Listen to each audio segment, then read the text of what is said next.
నమస్తే, welcome to తొలి వెలుగు. నేను మీ విజయ్. బీఆర్ఎస్ ఫైర్ బ్రాండ్, మాజీ తెలంగాణ ఖనిజాభివృద్ధి సంస్థ chairman, BRS social media convener, ప్రస్తుతం మనతో పాటు మన్నే క్రిషాంక్ ఉన్నారు. వారితో ఒక స్పెషల్ ఇంటర్వ్యూ చేద్దాం. క్రిషాంక్ గారు నమస్తే. నమస్తే విజయ్. ముందుగా హ్యాపీ శివరాత్రి అన్న. Thank you. విష్ ఉన్నారా? హ్యాపీగా ఉన్నారా? రాష్ట్ర ప్రజలందరూ హ్యాపీగా ఉంటే ప్రధాన ప్రతిపక్షం హ్యాపీగా ఉంటుంది. సో పెద్దగా హ్యాపీగా ప్రజలైతే లేరు. సో అంత హ్యాపీగా ఉండాల్సిన అవసరం లేదు ప్రస్తుత ఈ లాస్ట్ 48 గంటలు చూస్తూ ఉంటే ప్రధానంగా. అన్న, ఇప్పుడు ఈ షర్టు మీద 2 గుర్తులు కనపడుతున్నాయి నాకు ప్రధానంగా. ఇటువైపు ఎడం వైపు ఏమో కేసీఆర్ గారు ఉన్నారు, కుడివైపు ఏమో కారు ఉన్నది. ఎట్లా తీసుకోవచ్చు అసలు? అంటే ఏం చెప్పదలుచుకున్నారు ఈ షర్టుతో మీరు, ఆ 2 గుర్తులతోని? ఇదే ఒకటేమో తెలంగాణకు శ్రీరామ రక్ష, ఇంకొకటేమో మా పార్టీ గుర్తు. సో ఈ 2 కూడా చాలా ప్రధానంగా ఒక బ్రాండ్. డెఫినెట్గా కూడా వేరే దాంట్లో ఆలోచన ఏం లేదు. కేసీఆర్ డైరెక్షన్స్తోని అందరం నడుస్తున్నాం కాబట్టి దాంట్లో వేరే ఇంకా కన్ఫ్యూజన్స్ కూడా ఏం లేవు. ఖచ్చితంగా కేసీఆర్ గారు అన్డౌటెడ్లీ తెలంగాణ కోసం కొట్లాడి తెలంగాణను సాధించినవి. అండ్ మరీ ముఖ్యంగా ఈ పార్టీ మేము ఇప్పుడు 25 సంవత్సరాలు కూడా జరుపుకుంటున్నాం ఎగ్జిస్టెన్స్ ఆఫ్ దిస్ పార్టీ. కాబట్టి ఖచ్చితంగా ఎక్కడ రిప్రజెంట్ చేస్తున్నప్పుడు కూడా డెఫినెట్గా ఈ సింబల్ అనేది ఉంటుంది. Symbol of Telangana, symbol of our party. ఇంకొకటి అన్న, ప్రధానంగా మీరు ఒక స్టూడెంట్ లీడర్ నుంచి ఇప్పుడు ఒక రాజకీయ నేతగా ఎదుగుతూ ఉన్నారు. ఎస్టాబ్లిష్ అంటే మీరు ముందుగా కాంగ్రెస్ పార్టీ నుంచి ఒక లీడర్గా అయితే ఎదిగినటువంటి సందర్భం ఉంది. బీఆర్ఎస్లోకి అసలు ఎందుకు వచ్చారు? రావాల్సినటువంటి పరిస్థితులు, ఎలాంటి పరిస్థితులు మిమ్మల్ని బీఆర్ఎస్లోకి తీసుకొచ్చినాయి? చూడండి, లీడర్ ఎస్టాబ్లిషింగ్ అనేది అంటే ఒకటి, ఈ పొలిటికల్ కెరియర్లో స్ట్రగుల్ అనేది నిరంతరం ఉంటుంది. సో సరే, కాంగ్రెస్ పార్టీ ఆ క్రెడిట్ తీసుకోవాలనుకున్నా, మీరు ఆ క్రెడిట్ ఇవ్వాలనుకున్నా వేరే విషయం. కానీ కాంగ్రెస్ పార్టీలో చేసింది దానికంటే ముందు నేను 5 సంవత్సరాలు తెలంగాణ ఉద్యమంలోనే చేసిన కదా. ఒకవేళ యాజ్ అ అధికార ప్రతినిధిగా, స్పోక్స్ పర్సన్గా నేను రిప్రజెంట్ చేసిన అంటే ఫస్ట్ నాకు ఇచ్చిన అవకాశం పవిత్రమైన తెలంగాణ ఉద్యమం. ఆ తెలంగాణ ఉద్యమం తర్వాత సరే కాంగ్రెస్ పార్టీలో అందరికీ చాలామంది విద్యార్థి ఉద్యమాల్లో ఉన్న వాళ్ళు, ఉద్యోగులు కానివ్వండి, కుల సంఘాల్లో ఉన్న వాళ్ళు కానివ్వండి, ఎవరికి వాళ్ళు వాళ్ళ వాళ్ళ పార్టీలు చూసుకున్నారు. సో అట్లాంటప్పుడు నాకు అవకాశం వస్తుంది అని అన్నప్పుడు డెఫినెట్గా ఒక అవకాశం కాంగ్రెస్ పార్టీ ఇస్తుంది కావచ్చు అని ఆనాడు కొప్పుల రాజు గారు వారు పిక్ చేసుకొని నన్ను కాంగ్రెస్ పార్టీలో చేర్చుకోవడం జరిగింది. చేర్చుకున్న అనంతరం నిజంగా కాంగ్రెస్ పార్టీలో ఛాన్స్ వస్తుందా అని అనుకుంటే వాస్తవానికి అడుగడుగున పోరాటమే. అక్కడ పైరవి చేస్తే తప్ప అధికార ప్రతినిధి రాదు.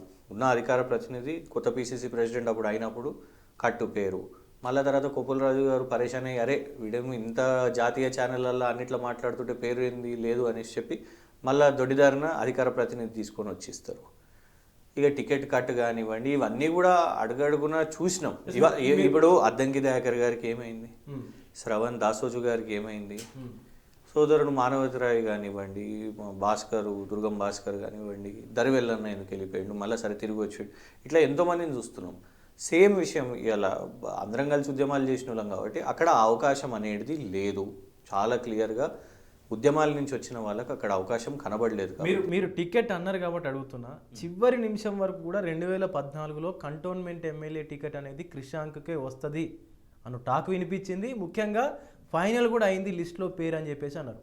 చివరి నిమిషంలో 14లో ప్రకటించి దాని తర్వాత క్యాన్సిల్ చేశారు. అదే ఎందుకు, కారణాలు ఏంది?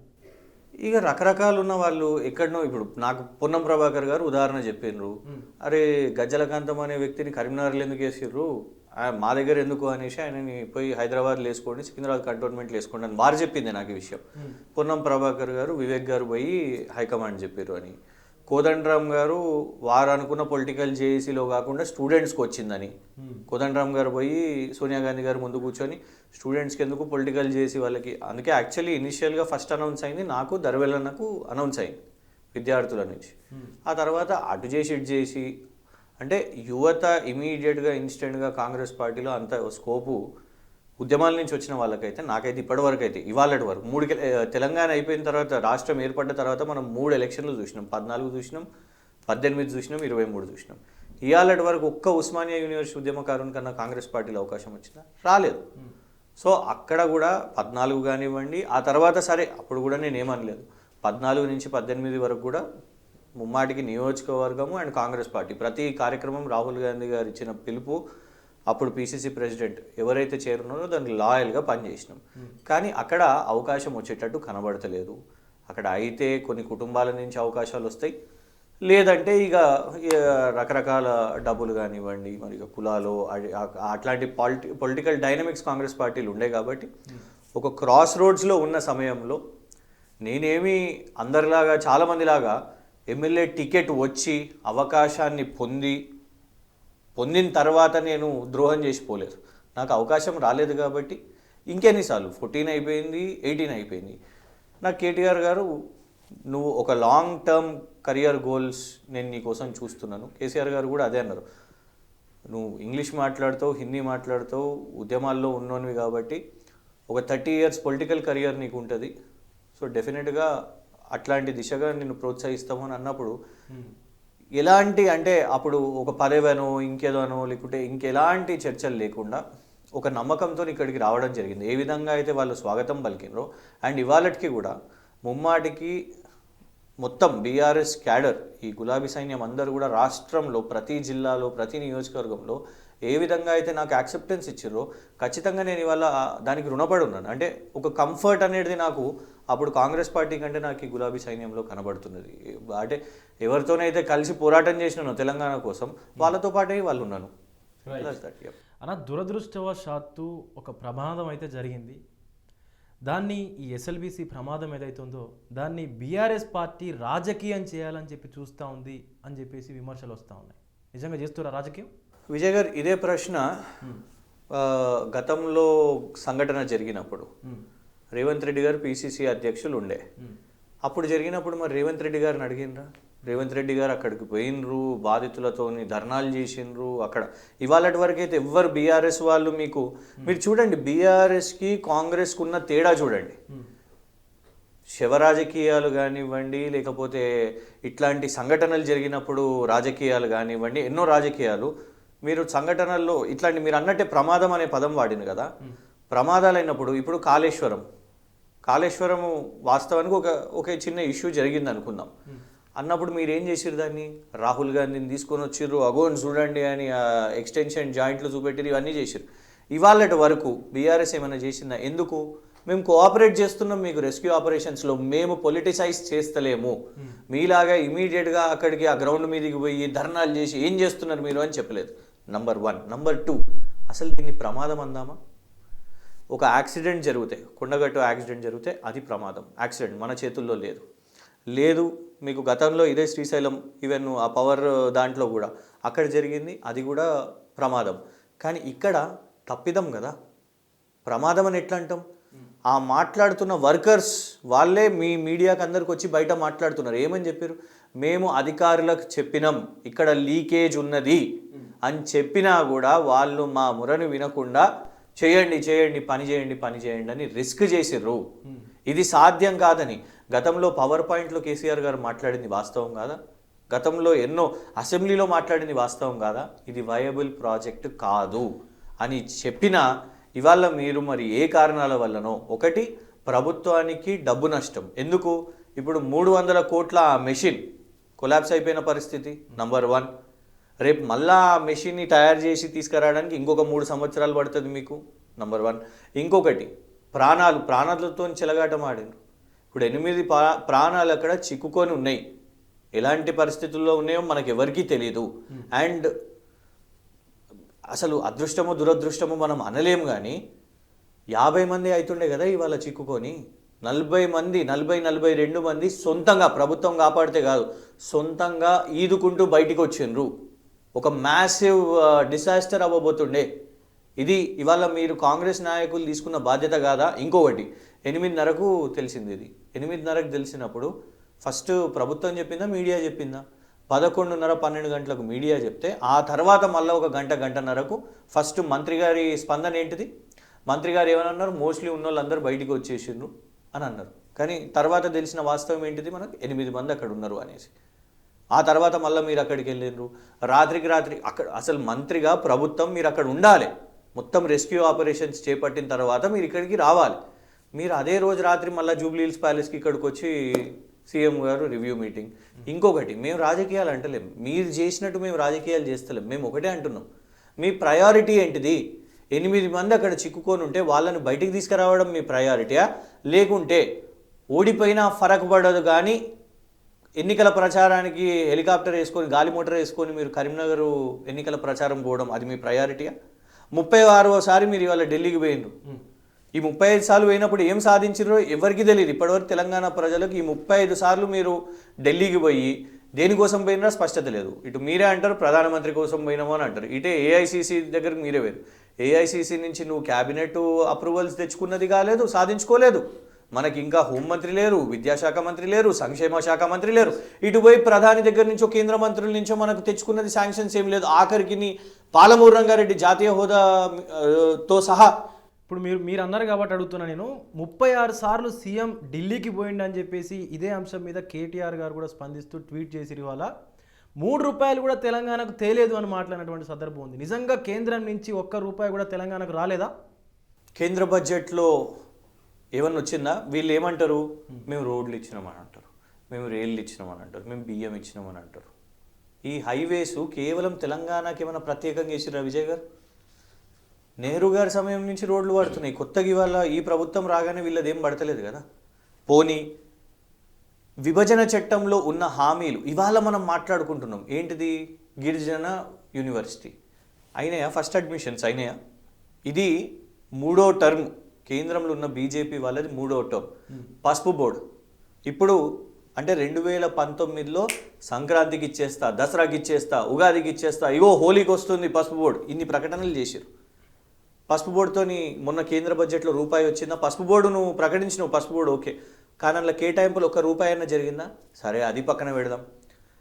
పరేడ్ గ్రౌండ్లో నిలబడి నరేంద్ర మోదీ గారు 2020లో వాళ్ళ భారతీయ జనతా పార్టీ ప్లీనరీస్ అయినప్పుడు 7 మిత్రా పార్క్స్, హ్యాండ్లూమ్ పార్క్స్లో ఒకటి తెలంగాణకు వస్తుంది అని చెప్పారు. ఎక్కడున్నదండి?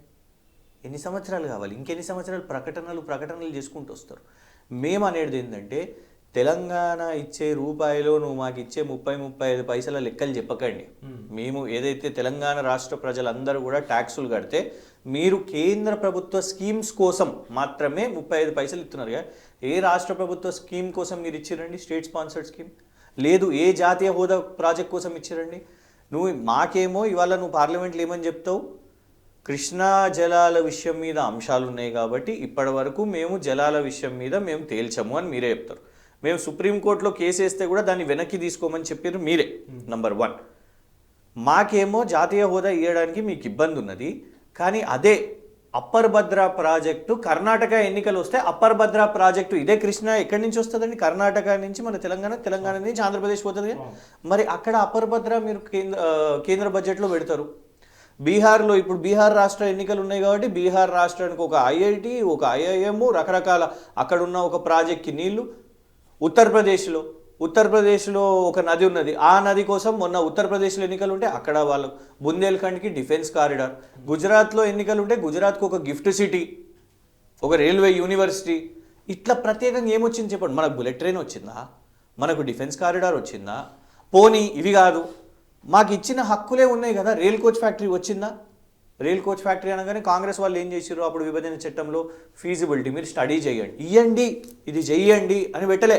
ఫీజిబిలిటీ. బయ్యారం ఉక్కు ఫ్యాక్టరీ ఫీజిబిలిటీ అది కూడా రాలే. వైజాగ్ స్టీల్ ప్లాంట్ చూడండి, ఇవాళ కేవలం చంద్రబాబు నాయుడు గారికి మంచి సంఖ్యలో సీట్లు వచ్చినాయి కాబట్టి ఇవాళ నరేంద్ర మోదీ గారు 10,000 కోట్లు వైజాగ్ స్టీల్ ప్లాంట్కి ఇచ్చారు. మరి అట్లా ప్రత్యేకంగా మనకేమొచ్చినాయి? ఎందుకనొద్దు మేము? నువ్వు 36 సార్లు పోయినా కూడా నా రాష్ట్రానికి ఏం సాధించింది లేదని. ఎట్ ద సేమ్ టైం కేంద్రం కూడా ఏమి ఇస్తలేదు, భారతీయ జనతా పార్టీ కూడా ఏమి ఇస్తలేదు. నిన్న జరిగినటువంటి చిట్చాట్లో భాగంగా మాజీ మంత్రి హరీష్ రావు గారు మాట్లాడుతూ తెలంగాణలో రేవంత్ సర్కార్ కొలువైనప్పటి నుంచి కూడా తెలంగాణలో అన్ని అనర్థాలే జరుగుతూ ఉన్నాయి. మొన్న జరిగినటువంటి పెదవాగు సంఘటన కావచ్చు, సుంకిశాల సంఘటన కావచ్చు, నిన్న 92 గంటలు అవుతుంది ఇప్పటికి కూడా ఎస్ఎల్బీసీ సంఘటన కావచ్చు, ఇవన్నీ అన్ని దురదృష్టకరమైనటువంటి పరిస్థితులు జరుగుతూ ఉన్నాయి సీఎం రేవంత్ అయిన తర్వాత నుంచి అని చెప్పేసి కూడా మాట్లాడుతూ ఉన్నారు. మరి కాళేశ్వరం ప్రాజెక్టు మాట ఏంటండి? అంటే ఒకటండి, కాళేశ్వరం ప్రాజెక్ట్ మేము అనేది ఏంటంటే, కాళేశ్వరం ప్రాజెక్టుతో ఒక ఏదన్నా మరణమో లేకుంటే కూలిపోవడమో ఇట్లా ఏమైనా జరిగిందా?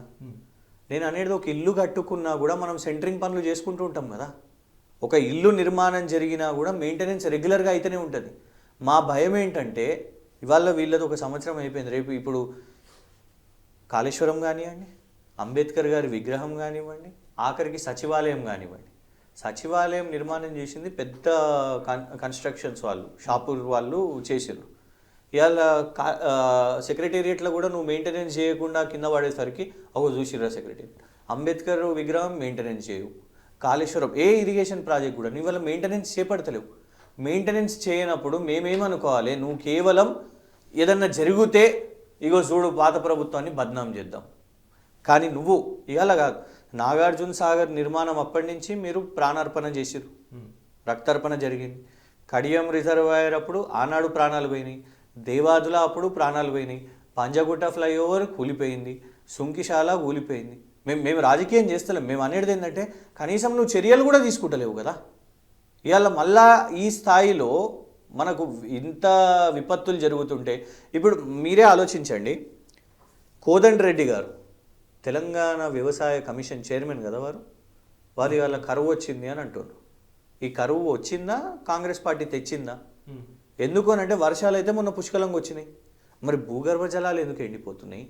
ఇలా మీరు వ్యవసాయం చేయకండి, పంటలు వేయకండి అని రాష్ట్ర ప్రభుత్వ అధికారిక కమిషనే ఇవాళ మీరు పంటలు వేయకండి అనే పరిస్థితికి వచ్చిందంటే, గత సంవత్సరం మీరు సాగర్ దగ్గర అట్లనే క్రాప్ హాలిడే ప్రకటించారు, ఇవాళ క్రాప్ హాలిడే అంటారు, రేపు పవర్ హాలిడే అంటారు. సో డెఫినెట్గా హరీష్ రావు గారు చెప్పిన దాంట్లో ఎందుకు ఇట్లా సంఘటనలు జరుగుతున్నాయి? ఇవాళ మీ తప్పిదమ్మా, మీ రెక్లెస్నెస్సా, మీ కేర్లెస్నెస్సా, మీ వల్ల ఇవాళ ప్రాణాలు రిస్క్లో ఉన్నాయి కదా అనేది ఖచ్చితంగా ఆలోచించాల్సిన విషయం. ఈ ప్రకృతి విపత్తులను ఎందుకు కావాలనే రాజకీయం చేస్తూ ఉన్నారని చెప్పేసి కూడా మంత్రి ఉత్తమ్ కుమార్ రెడ్డి మాట్లాడుతున్నటువంటి పరిస్థితి అయితే కనిపిస్తూ ఉంది. మీరేమో ఇది మొత్తం ప్రభుత్వ వైఫల్యం అని చెప్పేసి మాట్లాడుతూ ఉన్నారు. ఎట్లయితే ఈ ప్రభుత్వ వైఫల్యాలు ఇవన్నీ? ప్రకృతి విపత్తి అని ఎట్లా అంటారు చెప్పండి? వర్షాలు లేకుండానే మనకు లాస్ట్ ఇయర్ వరదలే ఉండే కదా. నువ్వు సరైన సమయంలో లిఫ్ట్ చేయకుండా, సరైన సమయంలో ఎక్కడికి డైవర్ట్ చేయకుండా నువ్వు మొత్తం నీళ్ళు సముద్రానికి పోయేటట్టు చేసినావు. ఇంకోటి ఏం చేసినావు, నువ్వు ఆఖరికి నీళ్ళంతా కూడా దాన్ని తోడేసి అంటే డైవర్ట్ చేసేసి ఇసుకను తోడుకోవాలని, ఇసుక విపరీతంగా ఇవాళ అన్ని ఏ ఛానళ్ళల్లో చూసినా ఇసుక మైనింగు, రోజు కేసులు. ముఖ్యమంత్రి గారేమో రివ్యూ మీటింగ్ పెడుతున్నారు, నేను ఇంత చర్యలు చేస్తున్నా, నేను ఇంత స్ట్రిక్ట్ అని పెద్ద హిట్లర్ రేంజ్లో చెప్తున్నారు.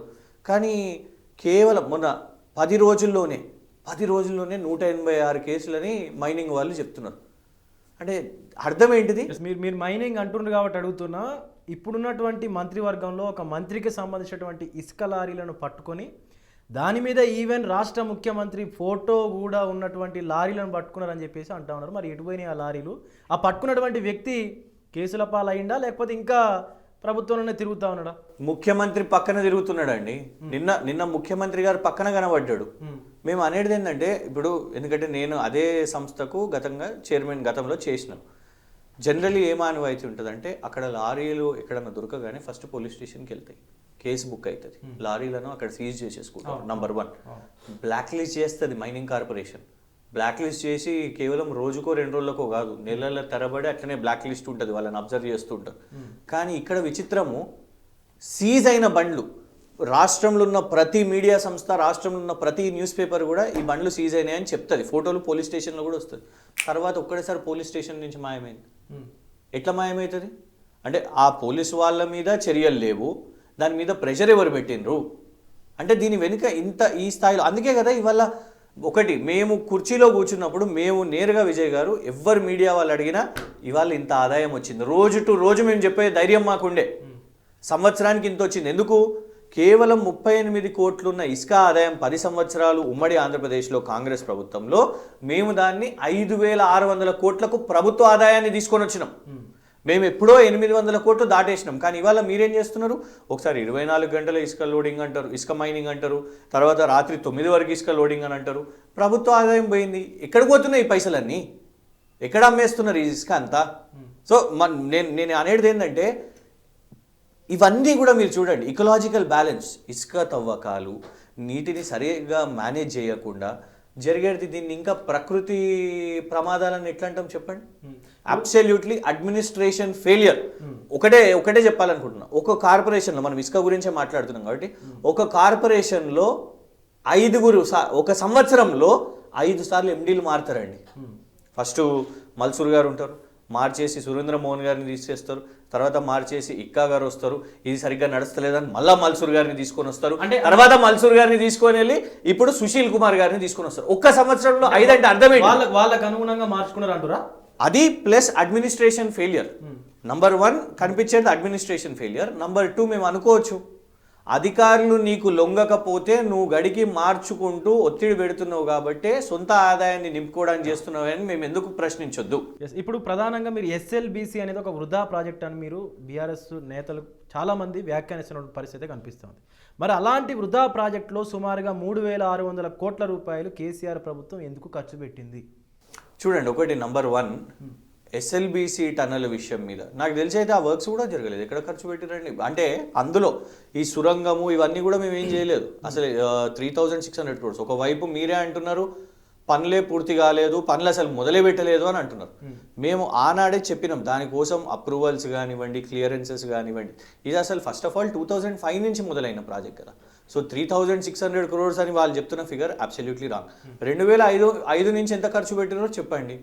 మేము అనేది ఏంటంటే ఈ స్థాయిలో డెఫినెట్గా కాళేశ్వరం దానికంటే పెద్ద టనల్ అండి. కానీ ఇక్కడ ఇష్యూ ఏంటిది? ఇక్కడ ఇష్యూ ఏంటంటే పైన మిడ్వేలో మీకు అరణ్యం ఉన్నది, అక్కడ ఫారెస్ట్ ఉన్నది. అక్కడ వచ్చే ఇబ్బందులు, మనుషులు పోలేక ఇవన్నీ కూడా చేసి, ఎందుకంటే కేసీఆర్ గారు చాలా క్లియర్గా ఎక్స్ప్లెయిన్ చేశారు.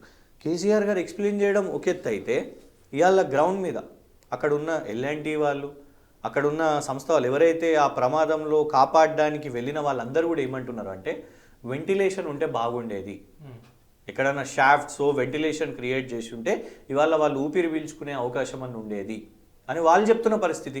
ఇదే విషయము సుమారు 7-8 సంవత్సరాల ముందే కేసీఆర్ గారు చెప్తే తప్పైనట్ట? కేసీఆర్ గారు హీస్ ప్రూవెన్ రైట్ కదా. 7-8 సంవత్సరాల ముందు చూపుకే కేసీఆర్ గారు ఇది జరిగే ఛాన్స్ ఉంటుంది, ఇవి వెంటిలేటర్స్ ఉండాలి, ఇది ఉండాలి అని.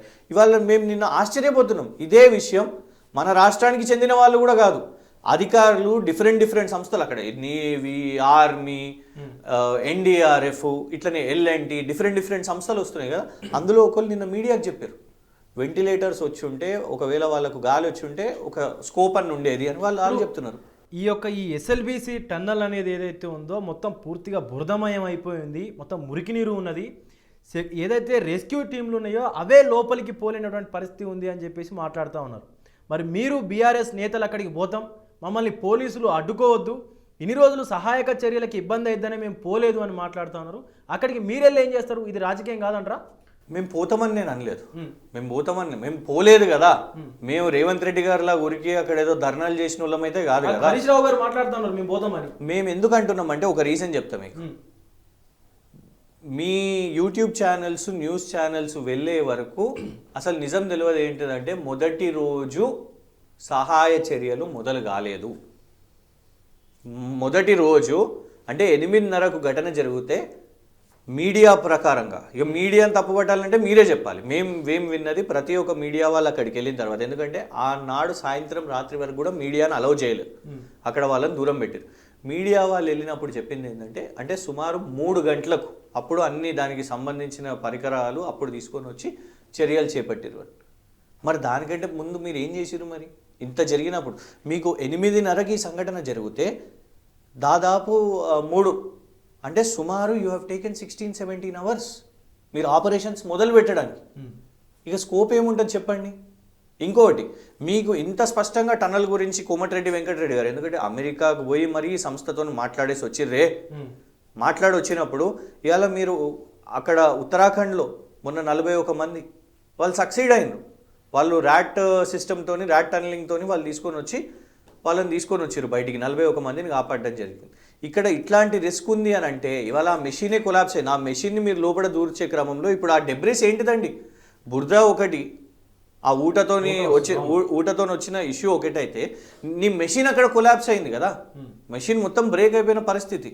ఇప్పుడు మిషన్ బ్రేక్ అయింది, అది పూర్తిగా కూడా దాన్ని విడిభాగాలు ఏవైతే ఉన్నాయో మొత్తం విడమర్చి డిస్పాంటిల్ చేసి బయటికి తీసుకురావాలంటుండ్రు. అసలు ప్రపంచంలో ఎక్కడ వాడని టెక్నాలజీ ఆ ప్రాజెక్ట్లో వాడడానికి కారణం ఏంది అసలు? అది కోమటిరెడ్డి వెంకటరెడ్డి గారు చెప్పాలి, సీఎం రేవంత్ రెడ్డి గారు చెప్పాలి.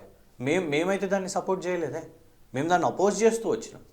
మాకు ఎంతసేపు ప్రెషర్ పెట్టారు, మీరు అది చేయండి, మీరు నీళ్ళు అందిస్తలేరు దీనికి అని.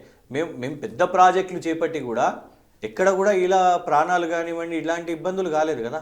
సో మీరు ఫస్ట్ దీనికి వేసిన ఫౌండేషన్ అంటే ఇది తీసుకున్న ఓవరాల్ ప్రాజెక్టే మీద రాంగ్ అని ఇవాళ తేలిపోతుంది. సో ఇవాళ దాని మీద ఒకటే ఏంటిదంటే చూడండి, ఒక్కటి అక్కడ 8 ప్రాణాలు చిక్కుకొని ఉన్నాయి. It could have been more.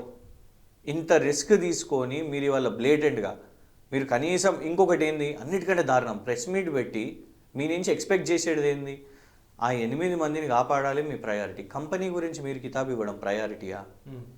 సుంకిశాలలో మీరు కంపెనీ మీద చర్యలు తీసుకోరు, ఇక్కడ మీరు కంపెనీ గురించి ప్రెస్ మీట్ పెట్టి డే 1 అండి అక్కడ మిగతా 200 మంది జార్ఖండ్ వాళ్ళు అక్కడ కూర్చొని మేము బయటికి వచ్చినాం, మేము చెప్పినాము ఇక్కడ ప్రమాదం ఉంది అని ముందే చెప్పినాం, వీళ్ళు వినలేదు మా మాట, కేర్లెస్గా ఉండే అని అన్నప్పుడు మీరు చేయాల్సిన రెస్పాన్సిబిలిటీ ఏంటిది? ఫస్ట్ వాళ్ళకు భరోసా కల్పించాలి. ఎందుకంటే ఇతర రాష్ట్రాల నుంచి మన దగ్గరకు వచ్చి పనిచేస్తున్నారు అంటే ఒక భరోసాతోనే చేస్తారు కదా. తెలంగాణ రాష్ట్రంలో పనిచేసినప్పుడు మీరు ఆ భరోసా కల్పించాలి. మీరు ఒక కంపెనీ వత్తాసు పలుకోవద్దు. ఇది ఒక విచిత్రంగా కనబడుతున్నది. సుంకిశాల అయినా ఇదైనా ఈవెన్ మెయిన్ హార్ట్ అయినా కూడా ఆ మూసీ కోసం అని ఒక కాంట్రాక్ట్ రేవంత్ రెడ్డి గారు సీఎం హోదాలో కూర్చొని ఒక 1.5 గంట పవర్ పాయింట్ పెట్టి ఈ కంపెనీ మెయిన్ హార్ట్ గొప్పది, ఇది ఇన్ని కాంట్రాక్ట్లు గతంలో కూడా మీ ప్రభుత్వం ఉన్నప్పుడు కూడా అదే కంపెనీకి మీరు చాలా ప్రాజెక్టులు ఇచ్చారు. ఇప్పుడు అదే ప్రాజెక్టు మీద మీరు విమర్శలు చేస్తూ ఉన్నారు. ఆ ప్రాజెక్టు అంటే ఆ కంపెనీ అనేది ఇప్పుడు సీఎం రేవంత్ రెడ్డి అంటే కాంగ్రెస్ ప్రభుత్వానికి చాలా దగ్గరగా ఉన్నది. కంపెనీని తప్పుపడుతున్నారా, ప్రభుత్వాన్ని తప్పుపడుతున్నారా? మీరు ప్రక్రియను తప్పుపడుతున్నాం, మీ ప్రక్రియను తప్పుపడుతున్నాం, మీరు ఇచ్చే ప్రక్రియను తప్పుపడుతున్నాం. మేము ఇవ్వలేదు. టెండర్ ప్రక్రియలలో వాళ్ళకు వచ్చింది, టెండర్లు వేసినాం మేము ఓపెన్గా కూడా, ఏ కాంట్రాక్ట్ అయినా కూడా టెండర్లు అయినాయి. కానీ వీళ్ళు ఏం చేస్తున్నారు, మంచిగా ఒక కేక్ ముక్కలాగా సగానికి సగం. ఇది విచిత్రం కదా. ఇంత 4,900 కోట్లు మెగాకు, 4,900 కోట్లు రాఘవ కన్స్ట్రక్షన్స్కి, ఎగ్జాక్ట్గా సగం అట్లా ఎట్లా చేస్తారు? అంటే మంచిగా పంచి పెడుతున్నారు. దాని విషయం మీద కాంట్రాక్ట్స్ ఏమీ వేయలేదు, టెండర్ ఏమీ వేయలేదు, సింపుల్గా వీళ్ళకి అందజేస్తున్నారు. అది నంబర్ 1 రాంగ్. ఇంకొకటి ఎథికల్లీ రేవంత్ రెడ్డి గారు ఎందుకు రాంగ్ అంటే, నువ్వేమని చెప్పినావు, ఈస్ట్ ఇండియా కంపెనీ వీళ్ళు బ్రిటిష్ వాళ్ళలాగా వచ్చి దోచుకున్నోళ్ళు అని నువ్వు చెప్పినప్పుడు మేమైతే మాట్లాడలేదు కదా. మేము ఏ కంపెనీ నుంచి నీలాగా L&T CFOని నేను అరెస్ట్ చేయండి ఆయన, ఎందుకంటే కేవలం ఆయన ఒక స్కీమ్ గురించి, మీ బస్సు స్కీమ్ వల్ల మెట్రో నష్టం జరుగుతున్నది, ఆర్థిక నష్టం జరిగింది అని మాట్లాడినందుకు ఆయనను అరెస్ట్ చేయమని నేను పోలీసు వాళ్ళని పంపించినా నువ్వు ఒక జాతీయ ఛానల్లో చెప్పబడుతుంది. L&T గురించి అట్లా మాట్లాడతావు, మేఘా గురించి అట్లా మాట్లాడతావు, అదానీ గురించి అదానీ దొంగ అని మీ రాహుల్ గాంధీ గారు మాట్లాడతారు, నువ్వు మాట్లాడతావు. కానీ వాళ్ళ దగ్గరికి వెళ్ళే 100 కోట్లు తీసుకుంటారు. ఇది ఎట్లా జస్టిఫైడ్ అవుతుంది? ప్రజలను మోసం చేస్తున్నట్టు కాదా? అల్టిమేట్గా ప్రజలు ఇప్పుడు మేమున్నామండి, అదానీని నో అన్నామంటే నో.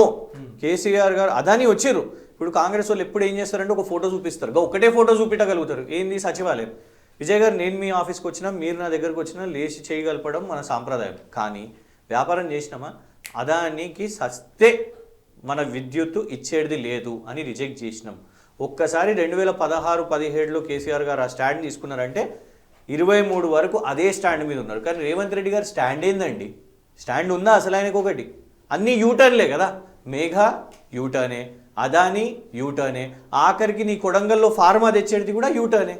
ఫస్ట్ ఫార్మా నువ్వే అంటావు, మళ్ళీ తర్వాత ఫార్మా కాదు అని చెప్తావు. మళ్ళీ కూడా అది కూలే ప్రమాదం ఉందని చెప్పేసి కూడా అధికారులు చెప్తా ఉన్నారు. ఇప్పటికీ సుమారుగా 92 గంటలు అవుతా ఉంది. దాంట్లో వాళ్ళు చిక్కుకొని వాళ్ళు ఎలా ఉన్నారో తెలియనటువంటి పరిస్థితి ఉంది. ఒకవేళ కూలితే పరిస్థితి ఏందో కూడా తెలియనటువంటి సిచ్యువేషన్ ఉంది. అసలు ఏంది కూలితే వాళ్ళ పరిస్థితి ఏందో?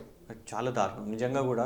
అంటే అందుకే అన్నాను కదా నేను స్టార్టింగ్లో, 8 మంది కాదు కూడా బీన మ్యాసకర్, మొత్తం 50 మంది అందులో పనిచేస్తుండే. అదృష్టంగా ఆ 42 మంది వాళ్ళు ఈదుకుంటూ వాళ్ళు బయటకు వచ్చారు. పాపం ఈ 8 మంది రాలేకపోయారు.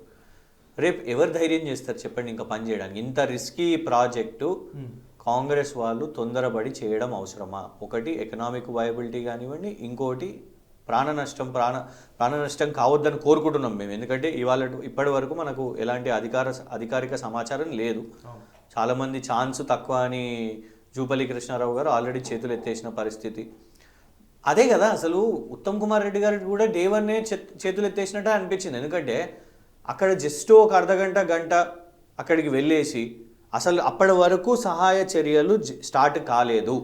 ఉత్తమ్ కుమార్ రెడ్డి గారు వెళ్ళారు కదా విజయ్ గారు, వెళ్ళిన రోజు నేను మిమ్మల్ని అడుగుతున్నాను, వెళ్ళిన రోజు ఆ రోజు సాయంత్రం మళ్ళీ ఇక్కడ రిటర్న్ 9 గంటలకు రేవంత్ రెడ్డి గారి జూబ్లీ హిల్స్ ప్యాలెస్లో ఉన్నారు.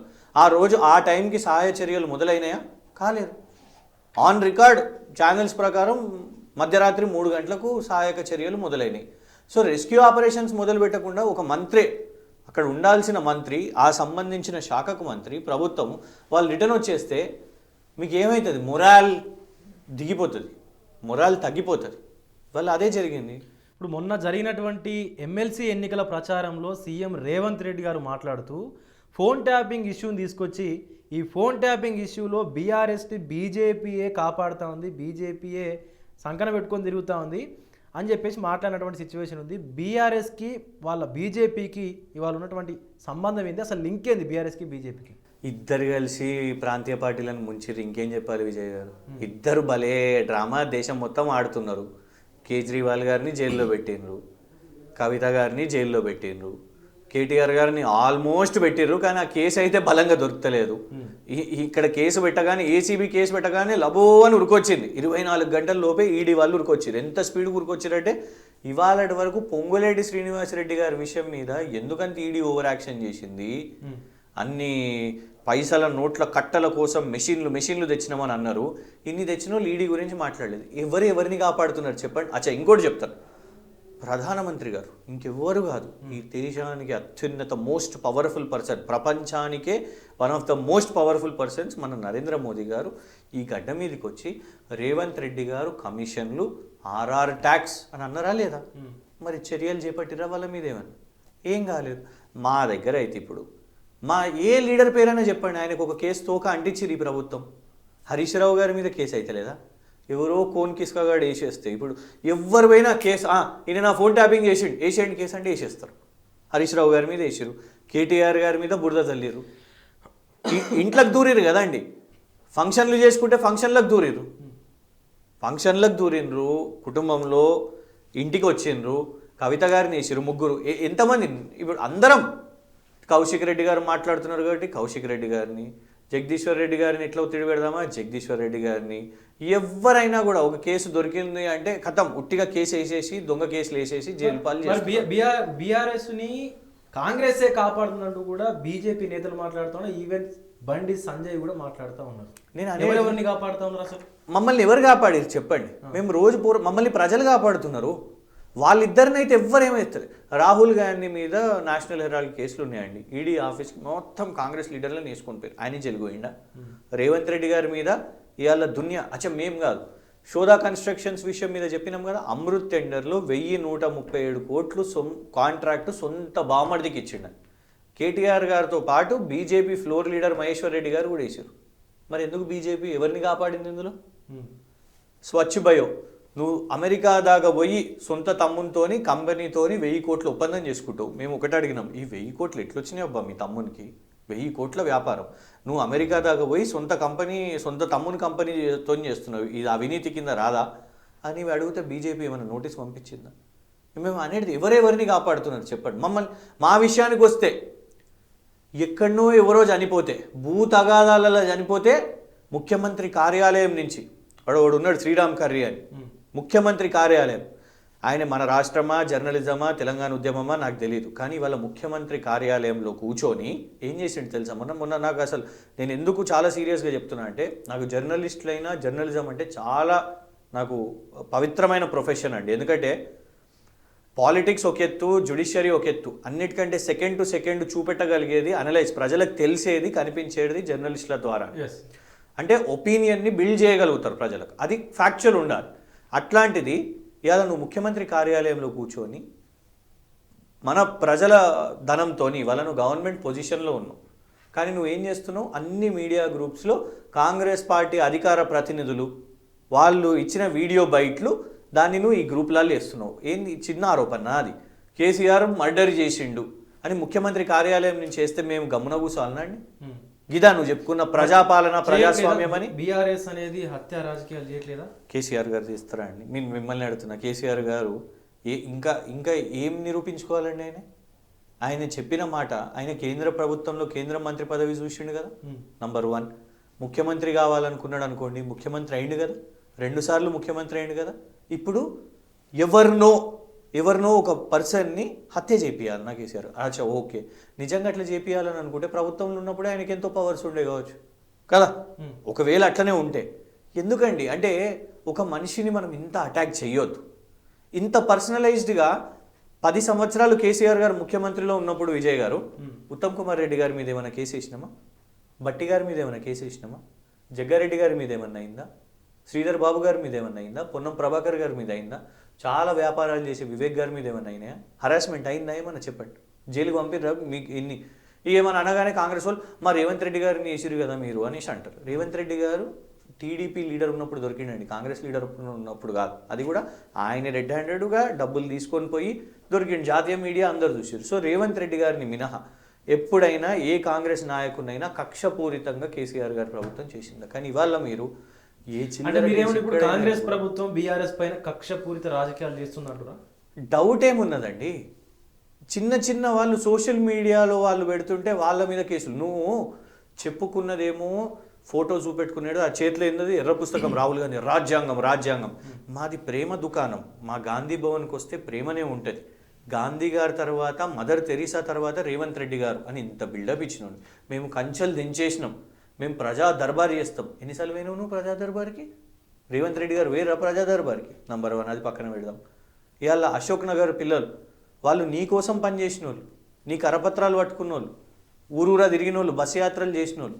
ఇవాళ నువ్వు మేమిచ్చిన ఉద్యోగాలకే నువ్వు ప్రచారం చేసుకుంటూ నువ్వు దమ్ముంటే 1 సంవత్సరంలో 2 లక్షల ఉద్యోగాలు నువ్వు ఏ నోటిఫికేషన్ చేసినావో నువ్వేం చేసినావో లేకుంటే నీ జాబ్ క్యాలెండర్ కథ ఏందో నువ్వు వాళ్ళది ప్రశ్నించినందుకు లాఠీ చార్జ్ చేసినావు, వాళ్ళ మీద కేసులు వేసి జైలుకు పంపించినావు.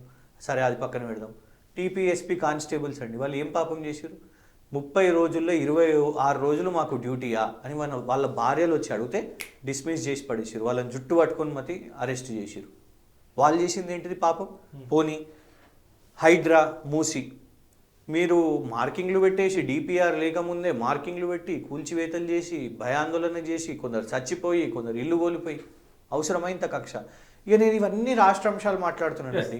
సొంత నియోజకవర్గం రేవంత్ రెడ్డి గారి కొడంగల్ నియోజకవర్గం, వాళ్ళు ఏం పాపం చేశారు? మేము భూములు ఇవ్వమని చెప్పారు, ధర్నాలు చేసారు, తిరగబడ్డారు, ఆవేదనతో తిరగబడ్డారు. నువ్వు వాళ్ళని జైలు వేసినావు, బేడీలు వేసినావు. ఆఖరికి గిరిజన మహిళలు, మేం కాదు గిరిజన మహిళలు చెప్పారు వచ్చి మాతోని అసభ్యకరంగా ప్రవర్తించురని. ఇక నువ్వు ఎంత కక్షపూరిత రాజకీయాలు చేస్తున్నావు చెప్పండి. అరే నువ్వు పిల్లల ముందు అందరి ముందు బూతు పురాణాలు. ఇప్పుడు లగచర్లు అన్నారు కాబట్టి అడుగుతున్నా, నిన్న వికారాబాద్ కలెక్టరేట్లో ఒక్కొక్క ఎకరానికి లగచర్ల రైతులకు 20 లక్షల రూపాయలు, ఇంటికొక ఉద్యోగం కూడా ఇస్తామని చెప్పేసి చెక్కుల పంపిణీ చేశారు. అవన్నీ కూడా అసైన్డ్ భూములు అని చెప్తా ఉన్నారు. నిజంగానే అసైన్డ్ భూములకు అంత వాల్యూ ఉన్నదా? అది కాక ఇంకేం కావాలి? ఇటువంటి వాల్యూ గురించి మాట్లాడాలంటే ఇవాళ మేము అనేది ఏంటంటే ప్రభుత్వాన్ని నమ్మే పరిస్థితిలో లేదు విజయ్ గారు. ఎందుకు చెప్తాను? ఇదే రేవంత్ రెడ్డి గారు తన నియోజకవర్గం కొడంగల్ గురించే ఇదే లగచర్ల గురించి ఏమని చెప్పారు? తొండలు గుడ్లు పెట్టని భూములు అవి, వీటికి వాల్యూ లేదు అని అన్నాడు. అక్కడికి వెళ్ళి చూస్తే ఏంది? అక్కడ వాళ్ళు పంట చేసుకుంటున్నారు, పచ్చని పొలాలు ఉన్నాయి అక్కడ. మరి ముఖ్యమంత్రి అబద్ధం చెప్తే ఎవరిని నమ్మమంటారు చెప్పండి విజయ్ గారు? ముఖ్యమంత్రి కూర్చొని ఆయన నుంచి స్టేట్మెంట్ వస్తుంది, ఏంది నేను అది ఫార్మా కోసం అనలేదు. అది ఎవరు చెప్పారు మీకు ఫార్మా అని? నాకు తెలిసి వాళ్ళ అన్యాయులు వాళ్ళకి కావాల్సిన వాళ్ళు మీ దాంట్లో కూడా ఇంటర్వ్యూ కూర్చొని చెప్పారు ఫార్మా కాదు అది, పరిశ్రమలు కదా, పరిశ్రమలు రావాలి కదా. గెజెట్ ఏమని తీసిరండి? అధికారిక గెజెటే ఫార్మా అని అన్నారు. మరి అంటే నేను ఒక ముఖ్యమంత్రి అబద్ధం చెప్తే రాష్ట్ర ప్రజలు ఎవరిని నమ్మాలి? సొంత నియోజకవర్గ ఎమ్మెల్యేనే ముఖ్యమంత్రి అయితే నియోజకవర్గ ప్రజలు ఎవరిని నమ్మాలి? ఈ ఫోన్ ట్యాపింగ్ కేసు గురించి మాట్లాడదాం. ఫోన్ ట్యాపింగ్ కేసు అనేది రాష్ట్ర ప్రభుత్వానికి విచారణ చేసేటువంటి దమ్ము లేదు, అంత సత్తా లేదు. దీన్ని వీళ్ళు కాదంటే మేము సిబిఐకి అప్పచెప్తామని చెప్పేసి కేంద్ర మంత్రి కిషన్ రెడ్డి మాట్లాడుతూ ఉన్నారు. ఒకవేళ గనక ఈ ఫోన్ ట్యాపింగ్ ఇష్యూని సిబిఐ కనుక టేకప్ చేస్తే బీఆర్ఎస్ నేతలు ఎవరైతే ఆ ఫోన్ ట్యాపింగ్లో ఉన్నారో ముఖ్యంగా చెప్తా ఉన్నారో వాళ్ళ పరిస్థితి ఏంది, బీఆర్ఎస్ పరిస్థితి ఏంది? ఏం కాదండి, నేను అనేది ఏంటంటే ఒకటి చెప్తాను. ఒక పోలీస్ డిపార్ట్మెంటు వాళ్ళ ఆపరేషన్స్ కోసం కానివ్వండి, వాళ్ళ వ్యవస్థ కోసం కానివ్వండి, క్రిమినల్ యాక్టివిటీస్ కోసం కానివ్వండి, కౌంటర్ టెర్రరిజం కోసం కానివ్వండి, వాళ్ళు చేసే ఆపరేషన్స్ డిఫరెంట్ ఉంటాయి. ఇక్కడ ఏం జరిగింది అంటే ఈ ప్రభుత్వం వచ్చిన తర్వాత, కాంగ్రెస్ ప్రభుత్వం వచ్చిన తర్వాత ఎట్లా పడదాం, కేసీఆర్ని టోటల్గా ఎట్లా కొలాప్స్ చేద్దాం. ఎందుకంటే నువ్వు వచ్చిందే అబద్ధాల పునాదుల మీద కదా. నువ్వు 1,00,000 కోట్ల అవినీతి అని కాళేశ్వరం నుంచి మొదలుపెట్టినావు. ఏమైంది ఇప్పుడు?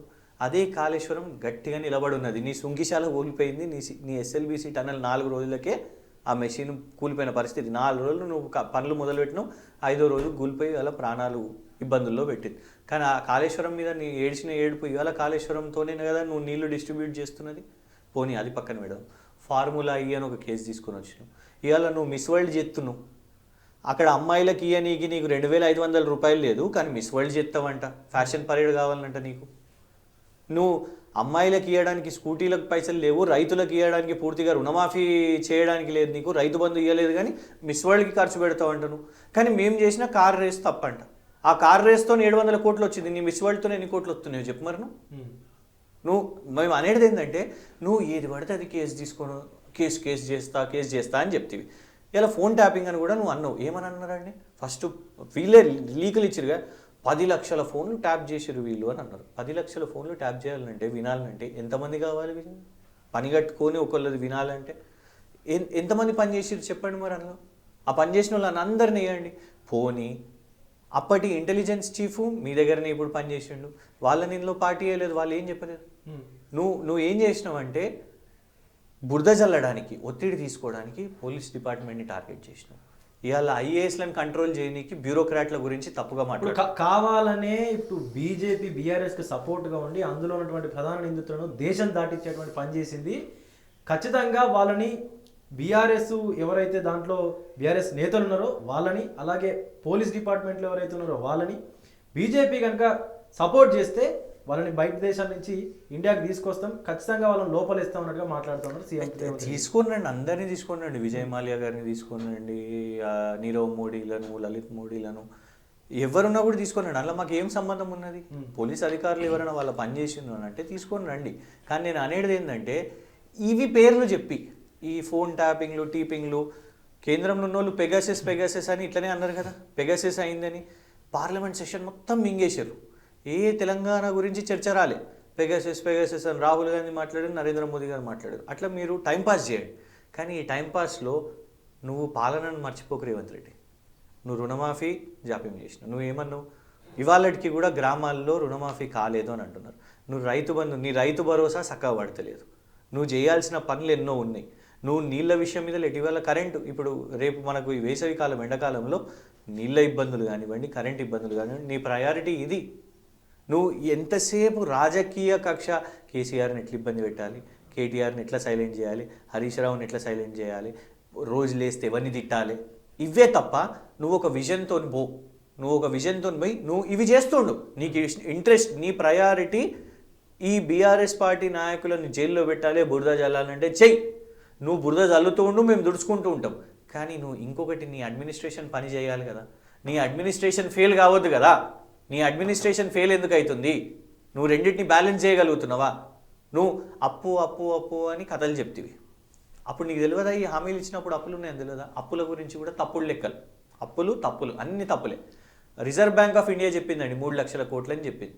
నువ్వు ఏమని చెప్పినావు? నువ్వు అబద్ధాలు ఏమని చెప్పినావు? 65,000 కోట్లు నేను మిత్తిలకే కట్టినా అని చెప్పినావు. చెప్పిండా లేదా? 6,500 కోట్లని. మొన్న బట్టి విక్రమార్క రిలీజ్ చేసిన డాక్యుమెంట్లోనే మొత్తం ఇప్పటి వరకు వాళ్ళు కట్టిన మిత్తిల లెక్క 22,000 కోట్లు. 22,000 కోట్లు అంటే నెలకు సుమారు 18 నుంచి 2,000 కోట్లు అంతే. మేము తీసుకున్న అప్పు మిగతా 4,500 కోట్లు ఎటుపోయినట్టు ఏఐసీసీకి పోతున్నట్టున్నాయి. ఎటుపోయినాయి మరి? రేవంత్ రెడ్డి గారు అదే చెప్పాలి. రాహుల్ గాంధీ గారికి పంపుతుర్రా? హర్యానా ఎన్నికలకు పోయినాయా? మహారాష్ట్ర ఎన్నికలకు పోయినాయా? నేను ఒకటే అడుగుతున్నా విజయ్ గారు, ముఖ్యమంత్రి అబద్ధం చెప్తే ఎవరిని అడుగుదాం చెప్పండి. ముఖ్యమంత్రి 6,500 కోట్లు నేను ప్రతి నెల మిత్తికని అంటుండు. ఉప ముఖ్యమంత్రి ఫైనాన్స్ మినిస్టర్ డాక్యుమెంట్లో 2,200 కోట్లు ప్రతి నెల అని ఉన్నది యావరేజ్. మరి మిగతా 4,500 కోట్లు ఎక్కడికి పోతున్నాయి? ఎటు దిక్కు డైవర్ట్ చేస్తున్నారు? ముఖ్యమంత్రి గారు అది చెప్పాలి. ఇంకోటి, నీ 150,000 కోట్లు ఈ ఒక్క సంవత్సరంలోనే నువ్వు తీసుకున్న 150,000 కోట్లు దేనికి ఖర్చు పెట్టినావు? మేము చెప్పినాం.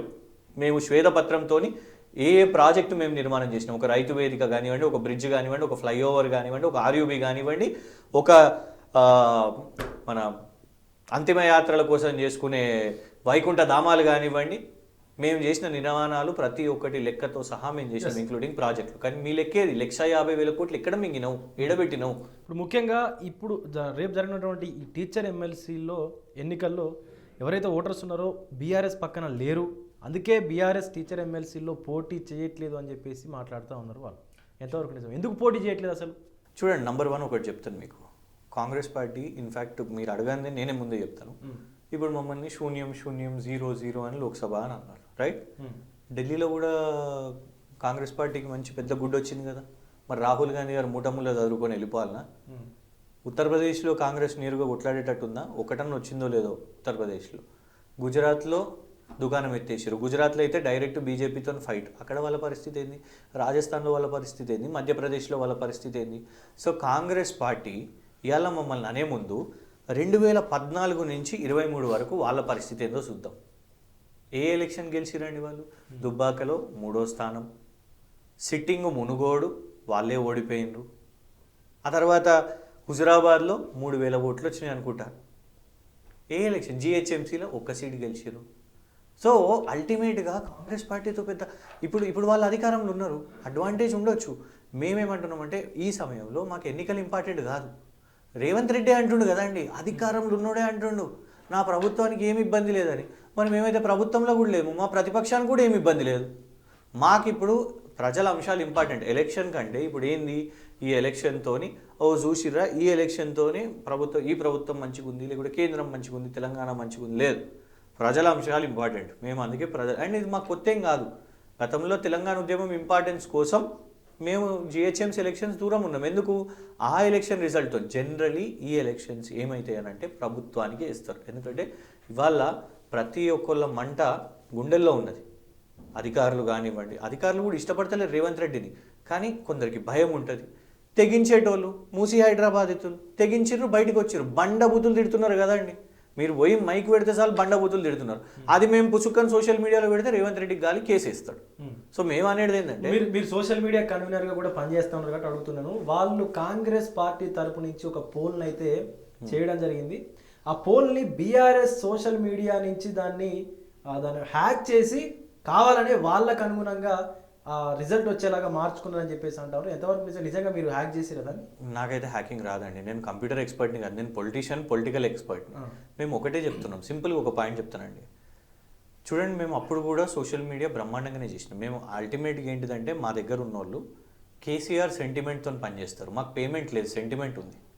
కేసీఆర్ అనేది ఒక సెంటిమెంట్, మీకు తెలుసు. అది ఏ డిపార్ట్మెంట్లో తీసుకున్నా కేసీఆర్ తెలంగాణ అనే ఒక లైన్ అది ఉంటుంది. మేము అధికారంలో ఉన్నప్పుడు కూడా ఏమైపోయిందంటే ఒక 9 సంవత్సరాలు అయిన తర్వాత మా వాళ్ళు చాలామంది కూడా నిరాశకు చెంది ఇలా రేవంత్ రెడ్డి చేసిన తప్పే అప్పుడు మా వాళ్ళు కూడా చేసారు. ఏమని తెలుసా? మా వాళ్ళే మన బీఆర్ఎస్ సోషల్ మీడియా మంచి లేదు, ఇది ఇద్దరం ఒక రూమ్లో కూర్చున్నప్పుడు చేసి ఉంటే బాగుంటుండే. వీళ్ళు ఏం తప్పు చేసిర్రు? ఫేస్బుక్లలో పెట్టి, ట్విట్టర్లలో పెట్టి, ఎమ్మెల్యేలు కూడా మా ఎమ్మెల్యేలే మన సోషల్ మీడియా మంచిగా లేదంట అని ఇట్లా అన్నారు. అదే తప్పి వాళ్ళ రేవంత్ రెడ్డి కూడా చేస్తున్నాడు. నేను అనొద్దు, కానీ ఆయనకి చెప్పేస్తున్నా. నువ్వు బహిరంగ సభలల్లా బీఆర్ఎస్ సోషల్ మీడియా ఇట్లా చేస్తుంది, బీఆర్ఎస్ సోషల్ మీడియా అట్లా చేస్తుంది అని అంటే అర్థమైందన్నట్టు మేము గట్టిగా ఉన్నాం, కాంగ్రెస్ తుస్సు అయిపోయిందని. ఫస్ట్ ఇయర్లోనే నువ్వు ఇది చేస్తేవి. మీ పీసీసీ మహేష్ గౌడ్ మన కాంగ్రెస్ సోషల్ మీడియా మంచిగా లేదు, మీ రేవంత్ రెడ్డి కాంగ్రెస్ సోషల్ మీడియా మంచిగా లేదు, దీపాదాస్ మున్షి మీకు గిఫ్ట్లు ఇస్తాం రా నాయన, కొంచెం మంచిగా పెట్టండి, గిఫ్ట్ కాంపిటీషన్ పెట్టింది కదా, సోషల్ మీడియా చేయండి. ఇదొకటి. ఇప్పుడు ఇంకోటి ఏం చేసారు వాళ్ళు, కొన్ని బాట్స్కి ఇచ్చారు. మనం ఏదన్నా పెట్టగానే మీరు కేటీఆర్ గారి హ్యాండిల్ పోయి చూడండి, కింద మొత్తం బాట్స్ వస్తాయండి. ఆ బాట్స్ ఏంటిదంటే వానికి ఎవరు 10 మంది ఫాలోవర్లు ఉండరు, వానికి ఏం ప్రెజెన్స్ ఉండదు, ఉట్టిగా ఆటోమేటిక్గా పెడతారు. కానీ మాది అట్లా బాట్ సిస్టమ్ కాదు. ఇవాళ వీళ్ళు ఏమని ఏడుస్తారు తెలుసా? వీళ్ళు యూఎస్లో ఉన్నారు, దుబాయ్లో ఉన్నారు, బరాబర్ అర్జెంటీనాలో కూడా ఉన్నాం, క్యూబాలో కూడా ఉన్నాం, బ్రాజిల్లో కూడా ఉన్నాం. ఎందుకు చెప్పాలన్నా, మా ఊళ్ళకు కసి వచ్చింది. ఇప్పుడు కేసీఆర్ గారు ఓడిపోయిన మరుక్షణం నుంచి ఒక ఎమోషన్ బిల్డ్ అయిందండి. ఎవరు ఊహించలే. ఎమ్మెల్యేలు ఆ ఎమ్మెల్యే మీద కోపం, ఈ ఎమ్మెల్యే మీద. కేసీఆర్ ఓడిపోతాడు. ఆయన ఏ విధంగా అయితే ప్రగతి భవన్ నుంచి ఇట్లా నేరుగా వితౌట్ సెక్యూరిటీ ఒకటి వెళ్ళిపోయింది చూడండి, అదొకటి ఒక ఎమోషన్. ఆ రోజు ఒక మీ జీవితంలో ఒక ఆసక్తికర సంఘటన జరిగినట్టుగా నాకు తెలిసింది. మీ చైర్మన్ పదవికి మీరే స్వతహాగా రాజీనామా చేసినట్టుగా కూడా తెలిసింది. ఎందుకు రాజీనామా చేయాల్సి వచ్చింది? నేను డిబేట్స్లో కూర్చున్నానండి. జనరలీ కౌంటింగ్ రోజు, ఎలక్షన్ రోజు డిబేట్స్లో కూర్చుంటాను. కౌంటింగ్ రోజు ఆ రోజు ఒక 4 డిబేట్లు కూర్చున్న తర్వాత ట్రెండ్ అర్థమైపోయింది. నేను అప్పటికి, ఎందుకంటే నాకు టికెట్ మిస్ అయిపోయింది, కొన్ని నెలలు నేను కేసీఆర్ గారిని కలవలేదు కూడా, నేరుగా ప్రగతి భవన్కి వెళ్ళినాను. పెద్ద ఆయన చూద్దాం, ఈ టైంలో ఉండాలి. ఎలాగానే వాళ్ళ కుటుంబ సభ్యులు, మహిళలు, వాళ్ళ అక్క చెల్లెలు చాలామంది ఉంటారు కదా, వాళ్ళందరూ బాధలో ఏడుస్తున్నారు. అట్లాంటి సమయంలో కేటీఆర్ గారు, చాలామంది ఉన్నారు, కేటీఆర్ గారు స్ట్రాంగ్గా వచ్చారు. అస్సలు ఏమీ ఒక ఎమోషన్ కనబడలేదు. నేరుగా బయటకు వచ్చారు, కారు ఎక్కబోతున్నారు. వేరే ఒక రెగ్యులర్ ఆ ముఖ్యమంత్రి కారులు కాన్వాయ్ లేదు, పర్సనల్ కార్ ఎవరిదో, ఐ థింక్ సంతోష్ గారిది అనుకుంటా. ఆ పర్సనల్ కార్ ఎక్కబోతుంటే లక్కీగా లాస్ట్ పర్సన్ నేను వెళ్ళి కలిసినాను. So God bless you Krishank అని చెప్పిన, అంతే. ఏంది ఇది అనేసి ఆ ఎమోషన్ని చూసి నేను నేరుగా అక్కడి నుంచి మా కార్పొరేషన్ ఆఫీస్కి వెళ్ళానండి. కార్పొరేషన్ ఆఫీస్కి వెళ్ళి మా ఎండి గారికి నా రాజీనామా పత్రాన్ని పంపించి, ఏం అక్కడికి వెళ్ళి ఆఫీస్ నుంచి ఏం తీసుకొని వెళ్ళలేదు, మూడే. ఒకటి బాబాసాహెబ్ అంబేద్కర్ గారి చిత్రపటం, కేసీఆర్ గారి చిత్రపటం, కేటీఆర్ గారి ఫోటో, ఈ మూడు, అవి కూడా నా పర్సనల్ బిలాంగింగ్స్. ఆ మూడు తీసుకొని బయలుదేరడం జరిగింది. I was the first corporation chairperson to resign that post. ఆ తర్వాత ఇంకోటి చెప్తాను, ఏ విధంగా అయితే యువజన కాంగ్రెస్ వాళ్ళు కేసీఆర్ గారి పేరు మీద బురదను రుద్దుతూ ఇది తెలంగాణనా, ఇది భారతదేశమా, మనం ఆక్యుపై ఈజిప్ట్ చూస్తాం, లేకపోతే ఒక ఉత్తరప్రదేశ్ చూస్తాం, అట్లాంటిది తెలంగాణలో ఎమ్మెల్యే క్యాంప్ కార్యాలయాల్లో కేసీఆర్ గారి ఫోటోని తెచ్చి బయట బలగొట్టుడు, ఈ బురద జల్లుడు ఆయన పేరు మీద. ఏం పాపం చేసిండండి ఆయన? ఏనాడు రాజీవ్ గాంధీ గారిని తప్పుపట్టలేదే? రాజీవ్ గాంధీ గారు వారి పేరుని గొప్పగా చెప్పారు, రాజశేఖర్ రెడ్డి గారికి ఆరోగ్యశ్రీ కితాబ్ ఇచ్చారు, ఇందిరాగాంధీ గారి గురించి మాట్లాడారు. నాకు ఒక అంశం అండి, నాకు ఒకసారి గుర్తుంది, సోనియా గాంధీ గారి గురించి ఒకసారి కేసీఆర్ గారు పర్సనల్గా నాతో మాట్లాడుతున్నప్పుడు, అమ్మ మీరు ప్రియాంక గాంధీ గారిని ఎందుకు చేస్తలేరు, రాహుల్ గాంధీ గారికి ఎందుకు సపోర్ట్ చేస్తున్నారు అని అంటే, సోనియా గాంధీ గారు అన్నారు, నాకు ఈ ఫ్యామిలీ నన్ను ఓన్ చేసుకుంది, డాటర్ ఇన్ లాగా కాదు, ఒక డాటర్ లాగా చూసుకున్నారు ఇందిరాగాంధీ గారు. సో ఈ ఫ్యామిలీకి సంబంధించిన ఈ అబ్బాయిని నేను ప్రధానమంత్రి చేయాలని అనుకుంటున్నాను అనేసి ఈ అంశం చెప్పింది. ఈ అంశాన్ని పక్కన పెడతాం. ఆ రోజు నాకు కేసీఆర్ గారు మాట్లాడేటప్పుడు సోనియా గాంధీ గారు అమ్మ అని అన్నారు. That is the respect KCR గారు గివ్స్. ఈనాడు వరకు కూడా ఏనాడు సోనియా గాంధీ గారి గురించి లూజ్గా మాట్లాడలేదు ఎప్పుడు కూడా. సో నేను అనేది ఏంటంటే, అట్లాంటి కేసీఆర్ గారిని రాజీవ్ గాంధీ గారి గురించి తప్పగా ఒక బీజేపీ ముఖ్యమంత్రి హిమంత బిశ్వ శర్మ అనేటువంటి మాట్లాడితే రేవంత్ రెడ్డి గారు వారించలే, ఫస్ట్ కేసీఆర్ గారు రియాక్ట్ అయ్యారు. అట్లాంటి కేసీఆర్ గారి మీద మీరు అట్లా చేయడం కరెక్ట్ కాదు. ఓడిపోయినరు, ఎన్నికల్లో ఓటములు గెలుపుంటాయి, మీకు గెలుపుంటే మీరు అడ్జెక్ట్. ఆ తర్వాత ఇవాళ పనికిరాని మర్డర్ కేసు అంట. ఏం చేద్దాం అనుకుంటారు మీరు కేసీఆర్ గారిని? ఉరిదిద్దాం అనుకుంటారా కేసీఆర్ గారిని? సో మేము అనేది ఏంటంటే, ఈ అన్నీ కూడా మీకు నెగిటివ్ అవుతున్నాయి. మేము ప్రత్యేకంగా సోషల్ మీడియా పోల్ ఏం చేయలేదు. ఇంకోటి చెప్తారు, ఆ ట్విట్టర్ పోలు వాళ్ళకి బెడ్స్ కొట్టింది. ఆ తర్వాత మీలాంటి యూట్యూబ్ ఛానల్స్ అందరూ కూడా ఇది నిజమేనా అని పోల్లు చేశారు. ఏమైంది? మొత్తం కాంగ్రెస్ ఓడిపోయిన పరిస్థితి, వాళ్ళు బహిర్గతమయ్యారు.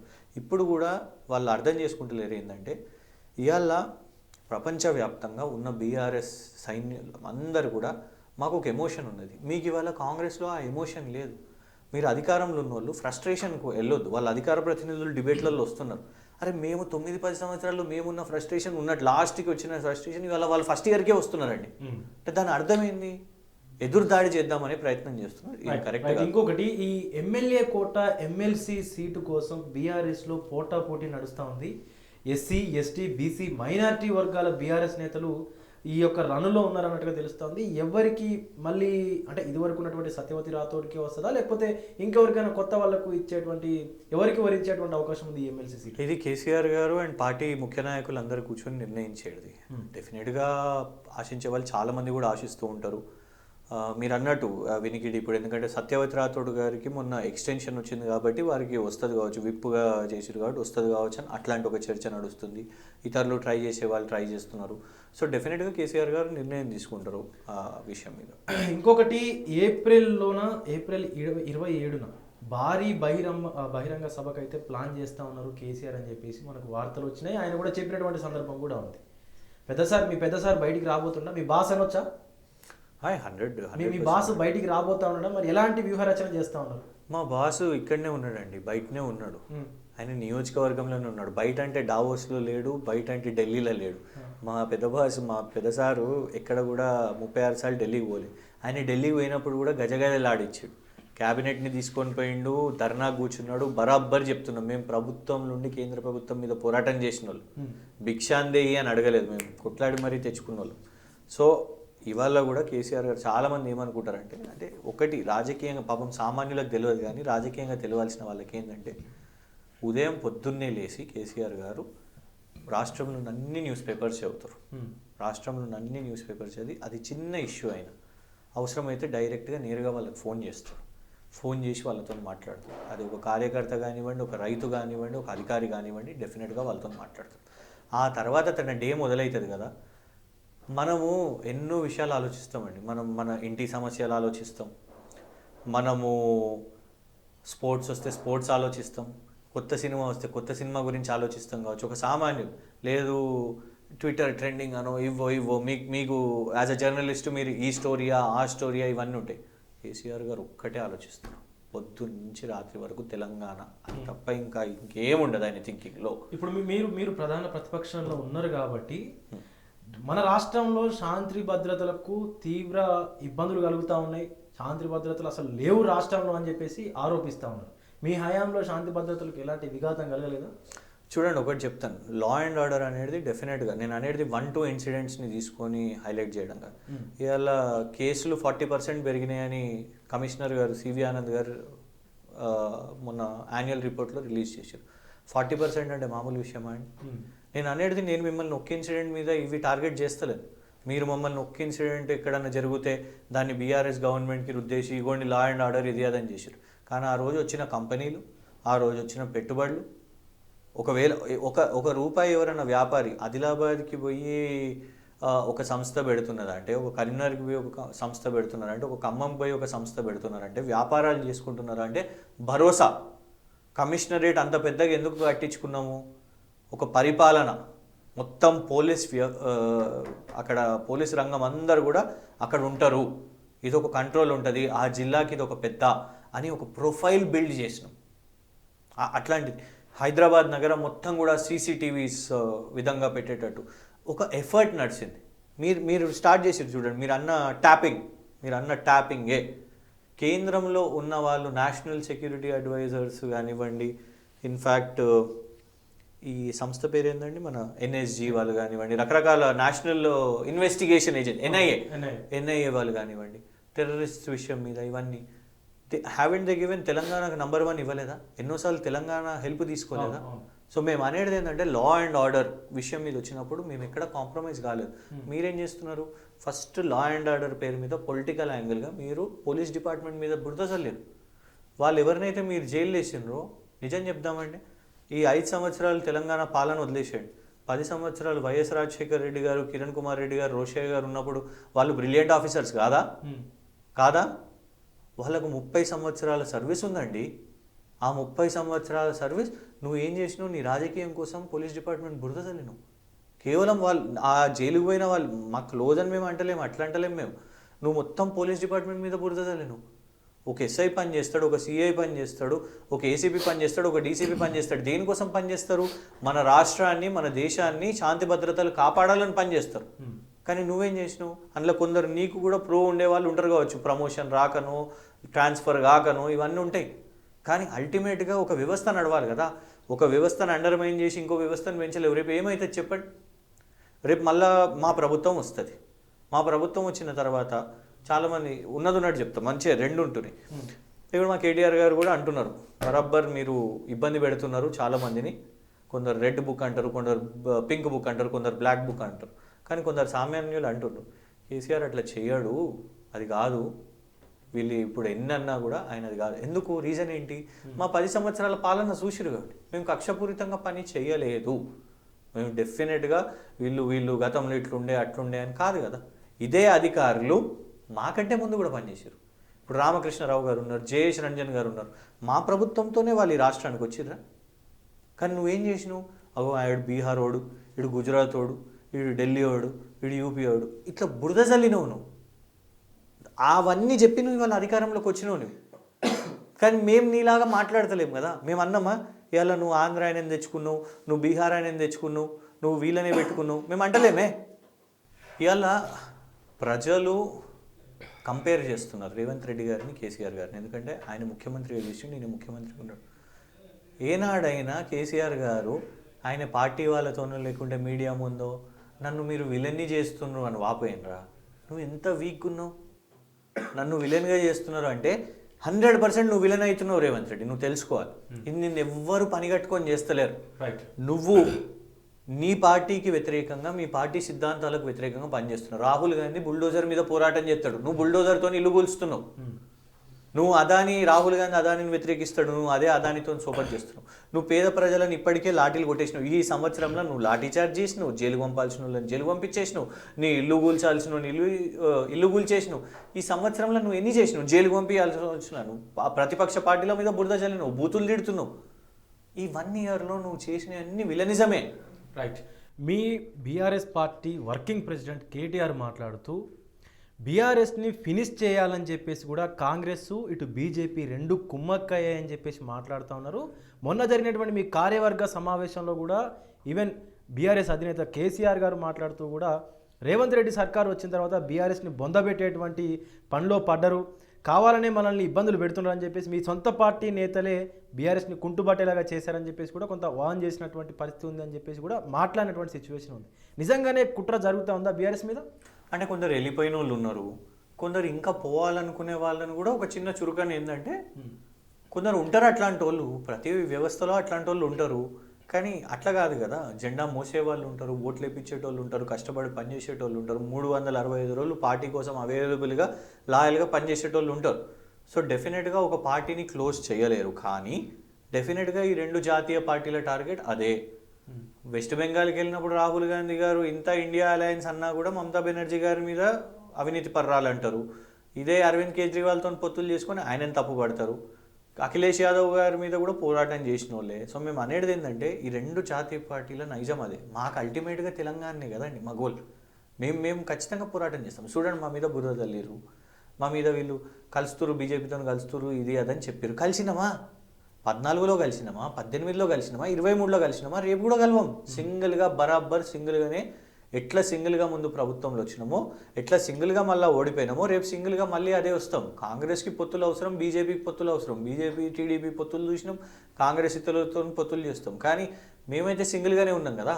అల్టిమేట్గా ప్రజలు కూడా చూస్తారు. కేంద్రం బడ్జెట్లో ఏమి ఇవ్వకపోయినా, 8 మంది బీజేపీ వాళ్ళు ఏం మాట్లాడకపోయినా కాంగ్రెస్ వాళ్ళ మీద పోరాటం చేయాలి.